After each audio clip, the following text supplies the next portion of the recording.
We are going to have a look at a useful feature for editing photos in Lightroom, the Auto button.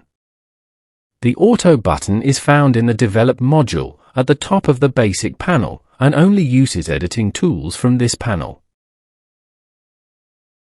The same function is available in the Library module under Quick Develop, Tone Control. It is a good idea to use the Auto button as one of the first edits that you make to a newly imported photo, and then build your edits from there. It will apply basic edits in tone and color to the image as it sees fit. You can adjust the sliders to your liking afterwards. If you don't like the changes Auto has made, you can go to the History panel and go back a step. Or press the keys Command and Z on a Mac, or Control and Z in Windows. I hope this helped you. Thank you for watching.